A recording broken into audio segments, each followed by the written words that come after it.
घने और हरे भरे जंगल के बीचों बीच एक बहुत ही सुंदर चिड़िया रहती थी। उसका नाम था चेलिया। चेलिया सिर्फ दिखने में ही नहीं बल्कि स्वभाव से भी एकदम मस्त गर्ल थी।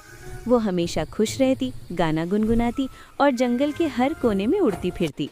उसके पंख नीले और पीले रंग के थे जो सूरज की रोशनी में चमकते थे। पूरे जंगल में उसकी मस्ती और चहचहाहट मशहूर थी। चेलिया की सबसे खास बात ये थी कि वो किसी से डरती नहीं थी। चाहे ऊंचे पहाड़ हों या गहरी नदी, वो बेफिक्र होकर उड़ जाती थी। जंगल के सभी जानवर उसके दोस्त थे। खरगोश, हिरन, बंदर, तोता और यहाँ तक कि बूढ़ा कछुआ भी। सब उसे बहुत प्यार करते थे क्योंकि चेलिया हर किसी की मदद करती थी। जंगल में एक राफिक यानी रक्षक उल्लू भी रहता था जिसका नाम था सूवत। सूवत बहुत बुद्धिमान और शांत स्वभाव का था। वो रात में जंगल की रखवाली करता था और दिन में पेड़ की सबसे ऊंची डाल पर बैठकर सब पर नजर रखता था। चेलिया और सूवत की दोस्ती बहुत गहरी थी। चेलिया मस्ती से भरी थी तो सूवत समझदारी से भरा हुआ। दोनों एक दूसरे को पूरा करते थे। एक दिन जंगल में अजीब सी हलचल मच गई। जानवर डर के मारे इधर उधर भागने लगे। चेलिया ने देखा कि जंगल के किनारे से कुछ इंसान आ रहे थे जिनके हाथों में कुल्हाड़ियां थीं। वे पेड़ काटने वाले थे। ये देखकर चेलिया का दिल बैठ गया। उसे अपने जंगल की बहुत चिंता हुई। वो तुरंत उड़कर सूवत के पास पहुंची और बोली, सूवत, अगर पेड़ कट गए तो हमारा घर नष्ट हो जाएगा। हमें कुछ करना होगा।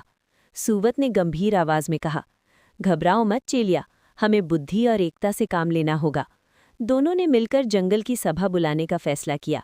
चेलिया ने अपनी तेज उड़ान से सारे जानवरों को खबर दी। थोड़ी ही देर में बड़े बरगद के पेड़ के नीचे सभी जानवर इकट्ठा हो गए। चेलिया ने सबको इंसानों के बारे में बताया। जानवर डर गए, लेकिन सूवत ने सबको समझाया, डर से कुछ नहीं होगा, हमें जंगल की रक्षा करनी होगी, लेकिन बिना हिंसा के।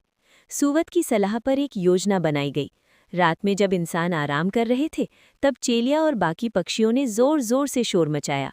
बंदरों ने पेड़ों से पत्ते गिराए, हिरनों ने झाड़ियों में हलचल मचाई और कछुए ने नदी के पास अजीब सी आवाजें निकाली। इंसान डर गए, उन्हें लगा कि ये जंगल बहुत खतरनाक है। सुबह होते ही उन्होंने अपने औजार समेटे और वहां से चले गए। जंगल फिर से शांत हो गया। सभी जानवर खुशी से झूम उठे। सबने चेलिया और सूवत को धन्यवाद दिया। चेलिया ने मुस्कुराते हुए कहा, ये मेरी अकेले की जीत नहीं है, ये हम सबकी जीत है। सूवत ने गर्व से कहा, जब मस्ती और समझदारी साथ हों तो कोई भी मुश्किल बड़ी नहीं होती। उस दिन के बाद चेलिया और भी जिम्मेदार